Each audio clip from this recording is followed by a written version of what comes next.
Hello, this is Karen Golden-Arante with Living Histories at the Pratt Building in Cohasset. Today I am talking to Richard Tinnery and Aaron Hassan. We're talking about their summer job at Minot Light.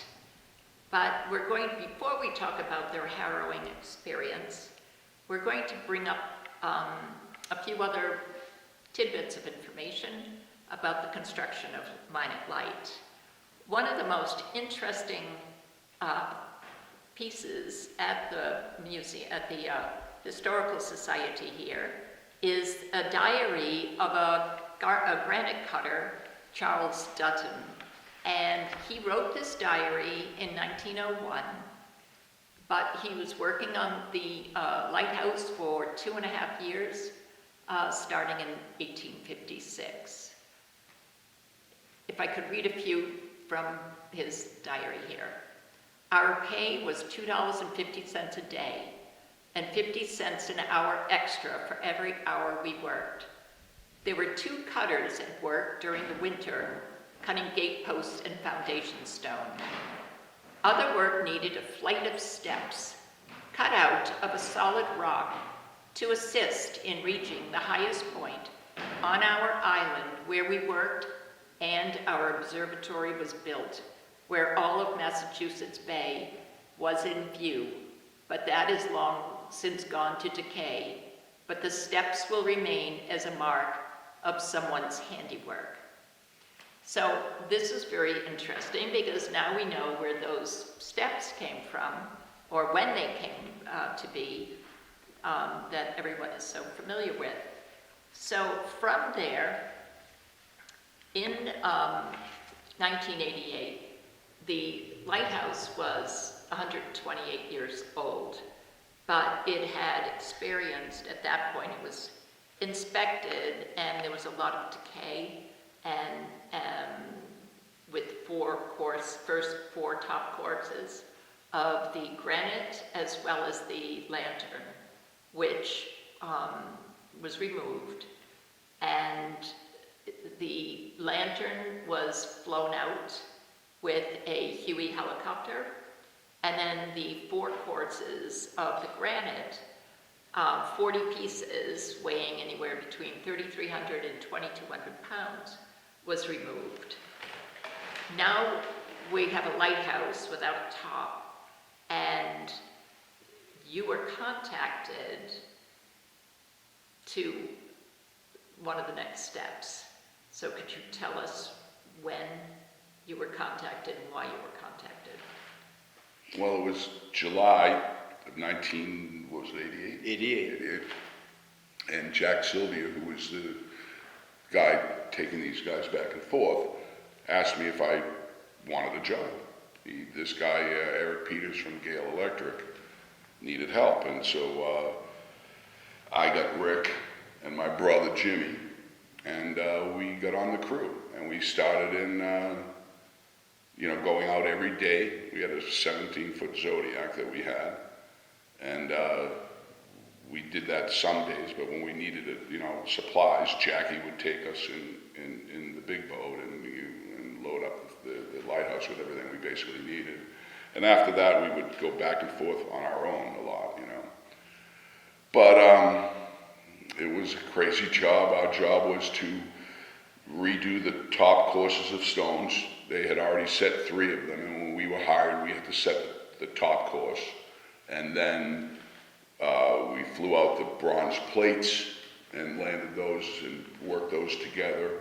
And but that was later on in the fall. But all summer long, we chiseled away at those beams with jackhammers to get all the rust and all the old metal that had decayed off. And it was quite a job. I mean, we did that 12 hours a day, basically, remember? Yeah, the interior.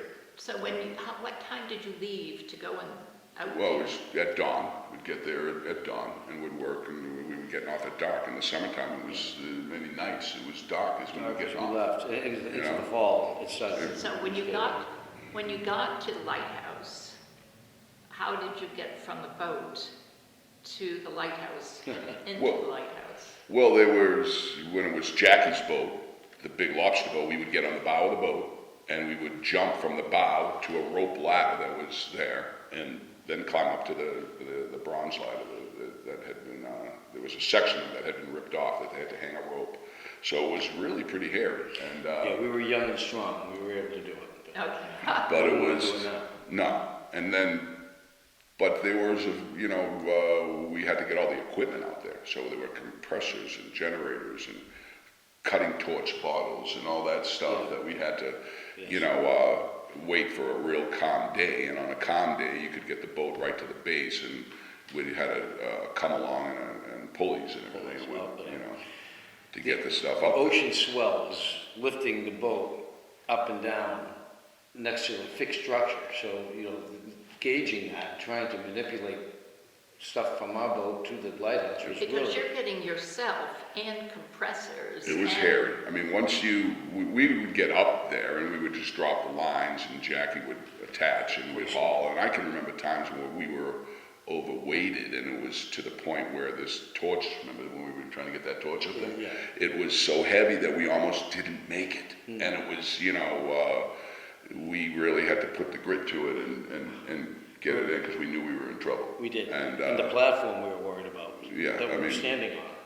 It was not it wasn't a real safe job. This guy was cutting corners, and we were at risk for sure. Well, what did he call you? Well, the Cohasset inspector. Yeah. And, He was from New Jersey, Yeah. his company, so they didn't have the same, OSHA approved. yeah, like, we didn't like working some of conditions.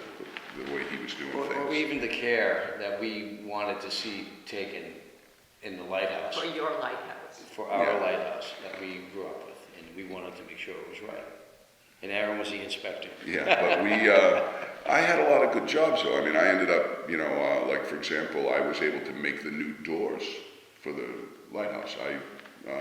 Tommy Dorr, remember the Jim, Mr. Dorr, the Jim guy? Oh, yeah. His nephew had a wood place, and I got all this wood from him, and I remade the doors. But the thing was, the guy was so cheap, he made me take the screws out of the old doors and reuse them into the new doors.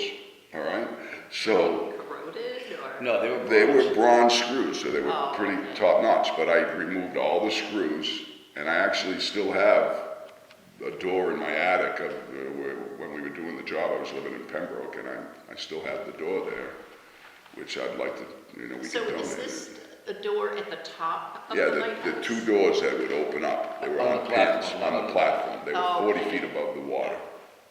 But so I got to do that as a side job, and a matter of fact, the last day I worked for this guy, I was delivering those doors and making sure he paid me, because the day before, we got off kind of in a rough way, to say the least. Okay, Rick had to spend an extra night there because So- it was, Because you were able to get off. I was able to get off. But it was so dangerous, he almost died, that we decided that we wouldn't try to evacuate, and we stayed an extra night. well, it Well, we wasn't haven't your got decision. that far yet. I'm sorry.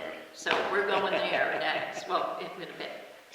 So now you're starting in, July, August, September, and then October comes around, like in the middle of the month, like It was, hurricane what season. happened was, now the guy is getting cheap, and he doesn't want to pay Jackie to go out, so he wants us to use the Zodiac more. And we're doing it, because we're young, and we didn't really know. And so we took it out, and a few days, the northwest winds start hitting in October, and next thing you know, the Zodiac is getting smashed against the front of the lighthouse. And we decide, my brother drops down into it to try to save the boat, and pushed it, and we let out line, and the boat went around the backside of the lighthouse. We could not pull that boat back, no matter how hard him and I tried. We could not get him was back stuck. to the bit front of the light. We dropped the line out the window, and Jimmy climbed up like Batman up the side of that thing to meet you pulling him. Yeah. So it got to the point where we weren't able to go back and forth anymore. So now he has the idea that we're going to spend the night.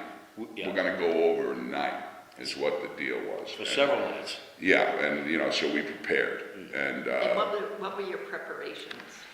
What it was, I knew the storm was forecasted, but he didn't think it was going to be a big deal. But I knew that it was going to be pretty. I knew the potential was there for. We knew that. because There's no top on the lighthouse. There was the no watchtower was not completed. Right, There was a the hole. stones were there though. So what we did is we put a tarp over the top and tied it down and put a plywood in the window and the door. And I told the guy, that isn't gonna fly, because I said, you have to put a tent on the inside of the building to divert the water as it comes in. And he said that I was just crazy and, didn't. So I looked at Rick and Jimmy and I said, all right, we're going down a couple levels. So we moved down a few levels, not to the bottom, but up just two. And And the night came. There's five. five levels. So they're above us. And we knew that day we went out, I prepared well though. I mean, I was the cook, so I made 3 gallons of lamb stew, 3 gallons of beef stew. I brought a canned ham. I had so much food, canned goods, bread. canned milk, and then gallons and gallons of water. And so I prepared well, and they didn't really prepare well.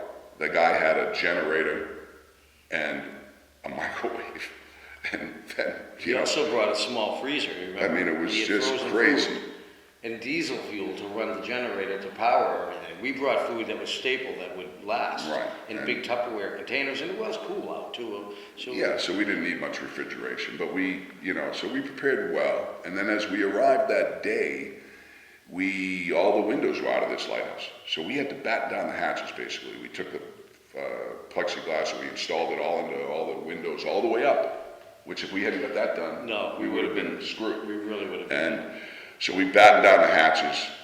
I tell him he's got to put a tent on the inside. He disagrees. We moved on. And that night, about 3 a.m, this storm hit.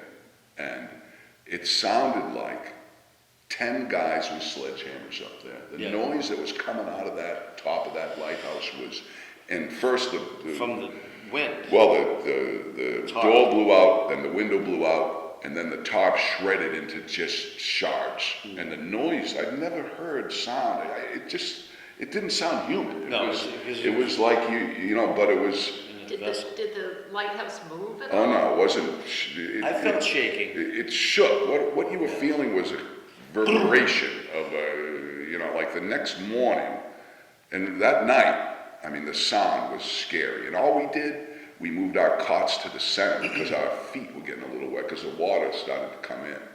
And Well, can you remind, what's the diameter? it's a 16-foot diameter on the inside, Okay. 16-foot room. So Tapers as we had 3 cots and we put our heads in the center so that we were all kind of head to head. The 3 of us, yeah. 3 of us. Yeah, we And were our stuck feet together. were getting a little wet, but we dried in the morning. But that next morning, I made coffee.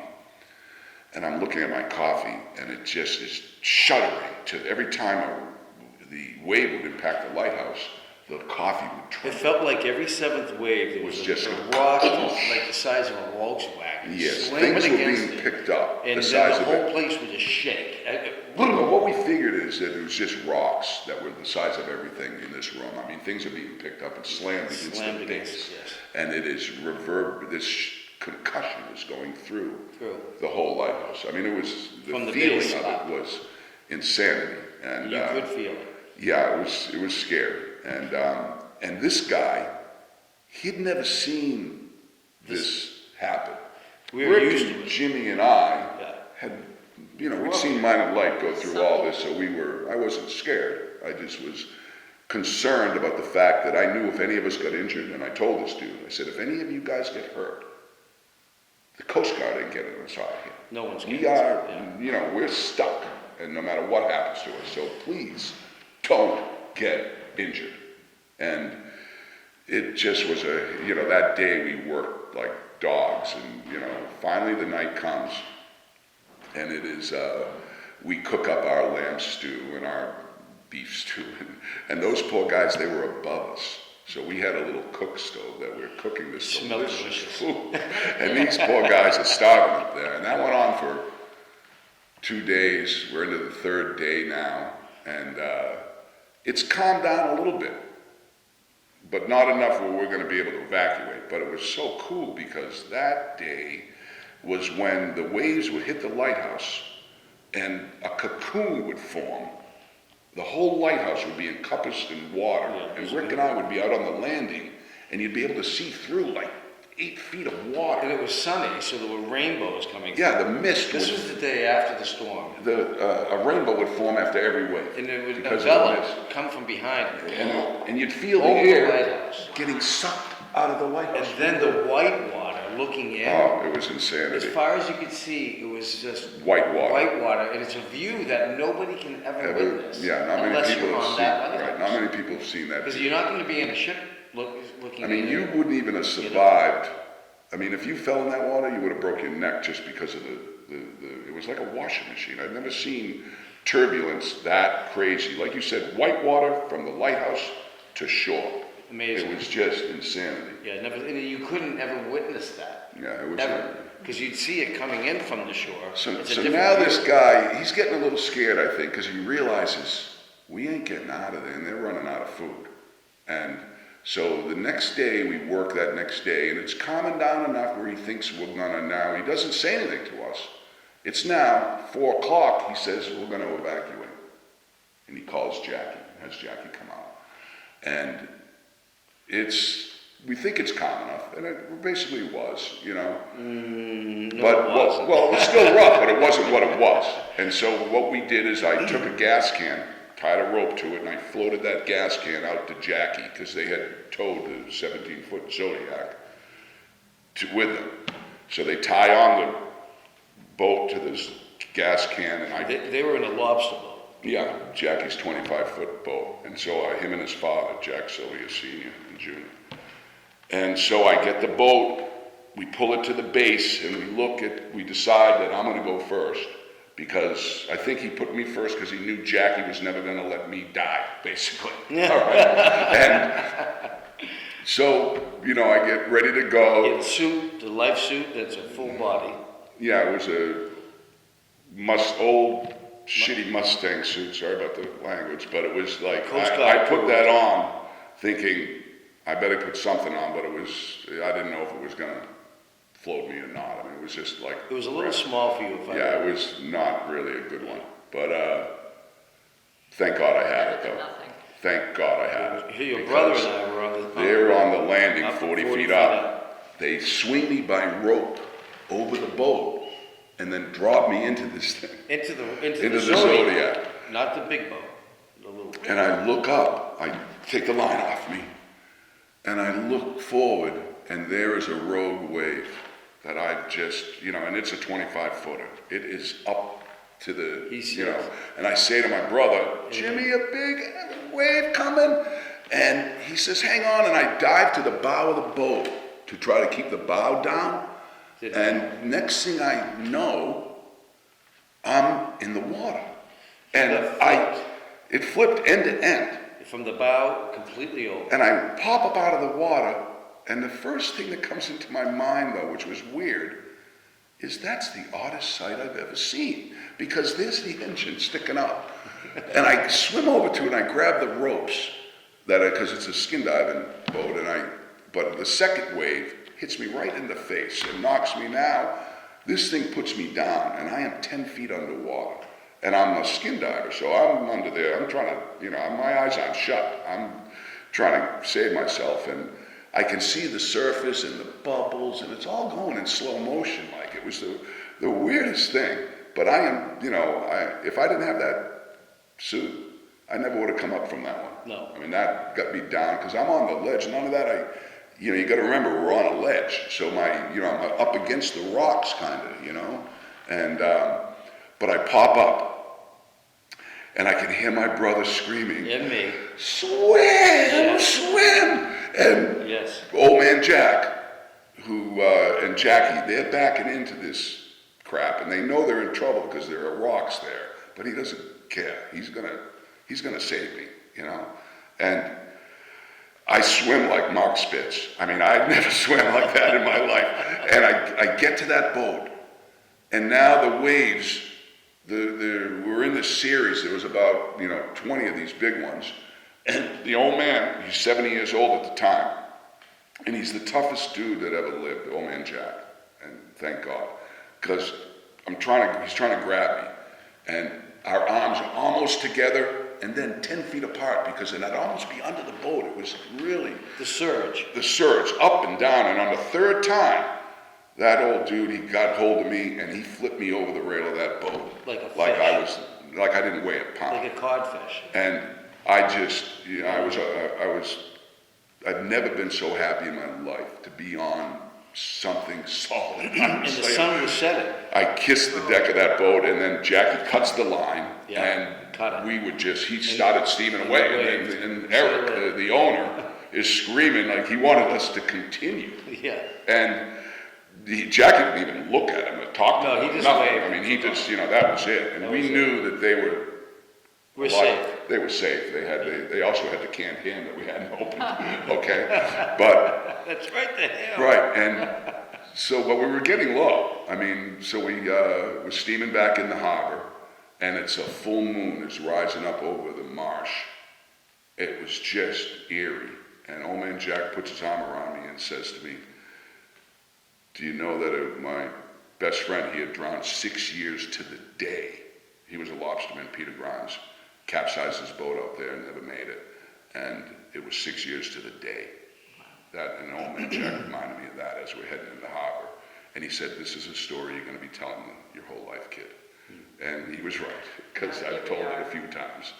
And, but I'm glad we survived. I almost got down to the Davy Jones's logger that day. Yeah. And these guys, and Rick, you know, having them up there. I mean, my brother, he was trying to jump. Jimmy said Aaron, his younger brother, was in the water, and I grabbed Jimmy because I swear he was in motion to jump from the platform into the ocean. Well, I was under save that. him. So when they you know, waved and said goodbye to you, Yeah, Well, he at that point, Aaron was on the boat. yeah, but then now you and Jimmy are standing on the platform. We were happy Aaron was on the boat. That's all we cared Oh, about. and then you went back up. We went to- back in, and we actually fed Eric. Yeah, we fed the had other our food guys. that night, but that wave that tucked me under, I mean, I was down. I was under for 5 seconds. I mean, it was just. And Jimmy long- said a that long it was time. like, He was "Aaron, in the you water. weren't coming up. You weren't coming up." He I didn't wasn't. know, you know.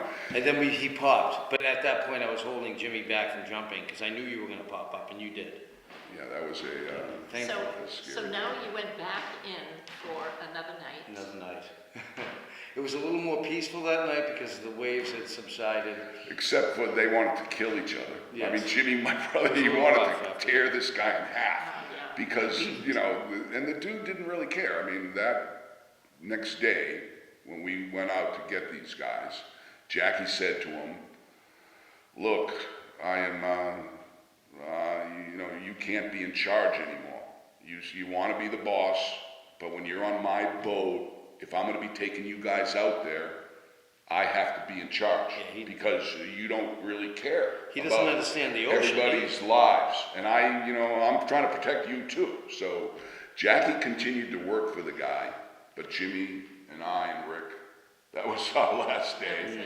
Yeah. I decided that, you know, I'm going to start working for my father again. I think, Yeah. you know, a little safer, and but it was quite an experience. We wanted the experience because it was, who else gets the opportunity to do something like this? Right. And we were all in construction. So Yeah, I mean, it was right up our amazing. alley, and I mean, just to sit at that light, and I remember one day when we were working, I look off and there's this 6-foot striper. He was just there, and all day long he worked the rock. He would be rising up the fish, and the next day I bring my rod, and I'm thinking, what are you gonna do? You're 40 feet up on this platform. How are you gonna, you know? So that didn't really pan out too good. No. But it was the view and seeing the sights, and that, you know, I mean. So what's pretty amazing in reading Charles Dutton's diary here, but also what they wore in those rough weathers. Even though they were in, at low tide, they were still working with not nor'easters, but they were still working in really unpleasant weather. So it's interesting because he said, we had rubber pants cemented onto rubber boots that came pretty well up under our arms. So when it was smooth, we would not get wet very often, but woe to the man that got his legs out from under him, for his feet would go into the air and his head would go down into the water. So, I mean, that's, here Let you me tell you were. this, I wouldn't want to be wearing cement 128 boots out years. there on that ledge. I mean, That's pretty, so 128 years later, wow. here you are, floundering around in the same neighborhood. His feet went out from under him for sure. Yeah, that's for sure. I mean, that was That boat flipped like End it to was end. a toy. yeah, that was Yeah, We knew the power of the ocean, and we knew the power of the Northeasters, how they come into Cohasset. And this guy didn't. He's from New Jersey, so he didn't have the same respect for no, the ocean. he that didn't we did. understand it. No. We well, were, he was certainly a seasoned lighthouse renovator, but not, how many lighthouses are in the middle of the ocean? that's what it is. He It's was, unique he had done location. other jobs, and Jackie had worked for him down in other New York and other lighthouses that they had done. And like you said, this is a unique lighthouse that is, people think lighthouse, oh, I'm gonna drive up to it. No, it's, totally inaccessible. It's how far off the Well, 2 miles off Cohasset. so it's And a mile freestanding after, yeah. alone. So now, when you look back at your childhood, coming here, so your parents both came here, and you grew up here, and, you looked at the lighthouse, it was really kind of a beacon or an anchor. It was like a magnet is what it was. Yeah. Because to me, I was drawn to that like a magnet. I mean, I saw that and all I wanted to do was be down the harbor, be out lobster fishing, be striper fishing, skin diving, anything to do with the ocean is what I wanted to do because this town, it was just a draw. And as a kid, going down there and seeing, the tunas and all the fish that got caught and just Lobsters. the action, and it was just exciting. And then, old man Jack, he was a skin diver. He was one of the first skin divers there were. Those dudes did it when it was the Jacques Cousteau sent them mail order. So they didn't, understand what they were getting really. But I would, I was out actually on one of the last dives with him, and he would, it was scary with that old dude, but it was just going out with those guys and seeing what is out there and underwater, and there's so much life out there. And then I realized it was so dangerous in doing trying to get out there in the deep ocean. So what I did is I made Little Harbor like my refuge. So, because I could dive Little Harbor by myself, because you could drive up to the bridge and you could enter there, and so I bet I burned off 1,000 tanks in Little Harbor. Wow. So did you bring your Zodiac out there, or you? Oh no, I would just That's from just from shore. shore. You're talking about the lighthouse. He's talking about inshore. Right. So Yeah, you Little just- Harbor was just. You just walked in. Yeah, you can. The thing about Little Harbor is it's accessible, so that but people didn't realize the life in there. I would go in Little Harbor and I would get 25 lobsters every time I dove, and I would get as many flounders as I wanted. I mean, I would have bags of flounders that I would, friends would come by and I'd be filleting fish down the bridge with people. And Cohasset had a lot to offer that I noticed not a lot of my kids, my peers took advantage of. I was, one of the only ones down there striper fishing and I was diving. with you quite a few times. You were, but as far as the way I harvested Little Harbor, I mean, no one did that. I mean, I used that as like my food source. So what did you do with all these lobsters and fish? That was just, there were times when we were, We'd eat them every we day. were living up at my house in Cohasset. I can remember saying, "There's nothing to eat." We'd open the refrigerator and all there would be Lobsters was everywhere. lobsters. You know what I mean? But we were so sick of them Yeah. that it would be,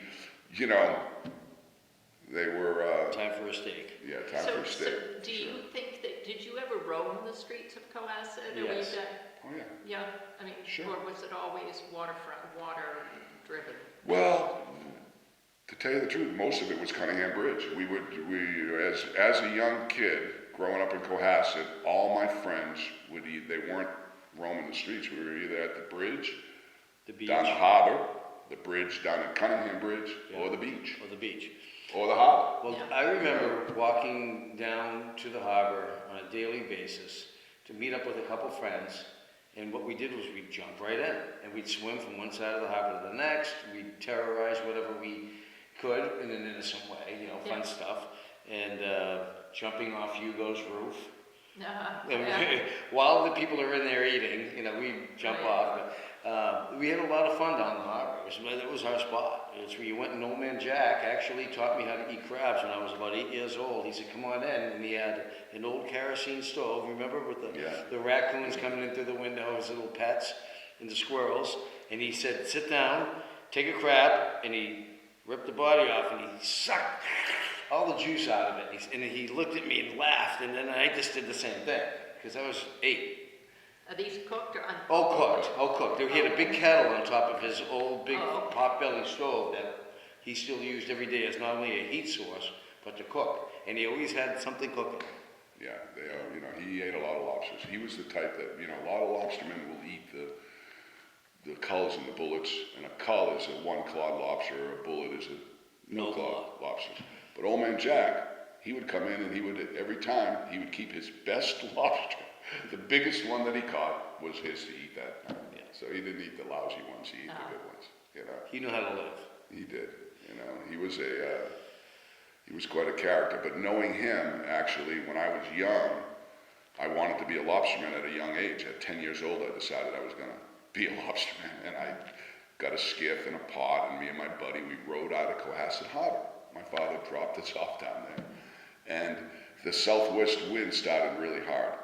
And now we're offshore a little bit, and we can't get back. And we're trying to row, and we're only little kids. I mean, we each got on an oar, and we worked that for 2.5 hours. We finally get back to the harbor. And when I got back, I could see the jeans of this old man, and I look up, and there he is. He's waiting for me. And he had been watching me, and that he knew that I was in trouble. And he just, you know, and he said, "What the hell?" And he gave me a ration of, "What the hell do you think you're doing, kid?" And I just said, "I want to go lobster, Mr. Sylvia." And he said, "Tomorrow morning, 5:30, if you're down here, you're up with me, and I'll set those pots for you." So that was it. Every morning I ride my bike, me and my buddy, down there at 5:30 in the morning, which was awfully early for us, but we got there, and then that was it. I was addicted, and going out with him was like, I was like Huck Finn. I mean, there were times when he'd give me the knife and drop me off on a rock and say, "There's some pots over there," and, you know, gather them and bring them back, and I felt like I was Huck Finn, you know, gathering them up and So just. did you put the pegs in the? Oh yeah, pegs and all that, and, you know, just going with him was, So, it was a learning With experience. wooden traps, too. Yeah, because yeah, he was wooden traps, yeah, he was right? a second generation Portuguese fisherman. That was, you know, 6th grade education is all Jack got. And, you know, but he really knew that ocean. I mean, So were they moss fishing when you were growing up there? They were, but not, we didn't really It was more know Situate. many of the mosses, you know, but they still did it. They They did still that at went out Situate. in the harbor? Yeah, they had I them. used Out to of see Cohasset them. Harbor? Yeah, I used to see Yeah, them. it's Yeah. a double, the moss boats were, Dories. they would row, and they would a bow at each Oh. end. So they could row in to the thing and then row out, so it was. But they had motorized, and they trailer 5 or 6 of them behind them. Right, And they right. have a caravan all tied together, and they'd pull them in all together. They'd Well, fill, they would rake. they would fill those boats with moss. Yeah, they The would rake moss. that. I guess it was Yeah. for gelatin, I don't even know. They used it proteins or for something. food sources, Yeah. yes. But we also remember walking, you know, from Cohasset downtown at Curtis Compact, which was the old Tedeschi's, and now it's the Barrel. Oh, yeah, Okay, so it was Curtis, and we would, the P&B bus would come through, and there was a bus box. yeah. Everyone right would at hang top out at the of bus Redway. box, Bus box was a hangout spot. hang out. We'd go bowling at the community center, underneath, and there was 10 cents a string, And they had a pool table. and they had a pool table. Of course it had, you know, we did have Yeah, it. so we had our own little community. We didn't have to go anywhere. We didn't have to go to the Cape for the beaches. For fun, we made our own fun because we had the environment that had Well, you everything. know what we used to do too, that was really popular, is the bridges, we would tie up, get a sheet of plywood or a piece of plywood, put a hole in it, and, you know, hang that rope from the bridge, and the you'd have to dive in and swim out to it, get onto the plywood, and you could raise the thing up and then get on it and surf back and forth in the current. Yeah. So that was huge. We did a lot of that.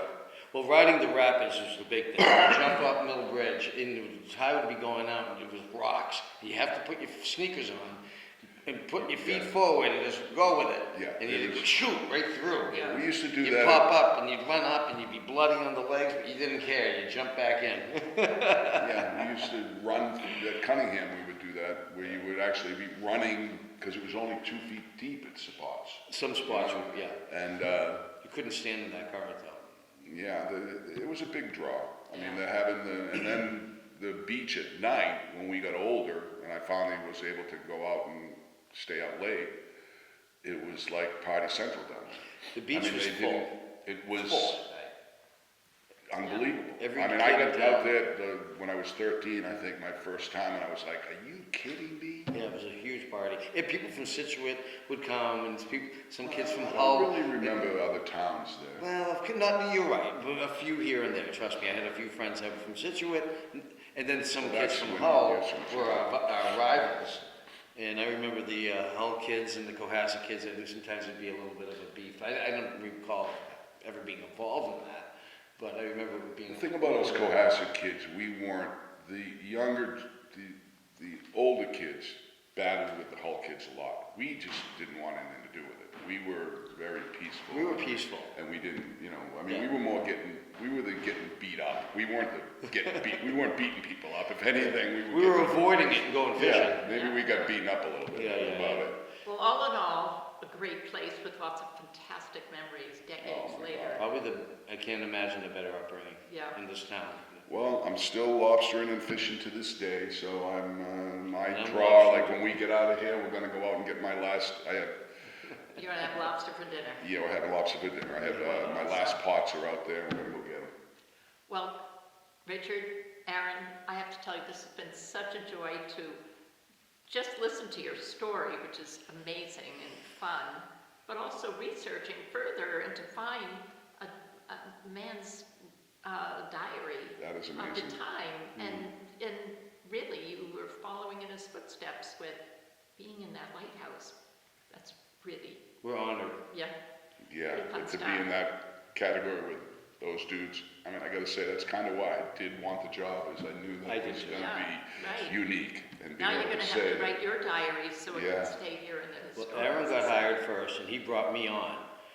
And he said, "How often do you get to work on mine?" It's like, let's go. Right. We were very close and good friends. And we did hundreds and hundreds and hundreds and hundreds of hours out there. I mean, it was Yeah. just, an honor to be able to sit out there and watch our friends, some of our friends would be boating by, Be waving waving, to us, yeah. and, so it was an experience of a It lifetime was for fun. sure. We had a great time. I'm glad I survived it, that's all. Well, I am glad Yeah, I'm too. I'm glad, Richard, that you reached out and that we were able to get together and record this. So we might not have a written diary as old as 1901, but we surely have this recording Well, for thank you for having posterity. us. Thanks for So, asking. anyway. Appreciate doing it. Thank you very much for watching Living History. We'll see you again soon. Bye now. Thank you.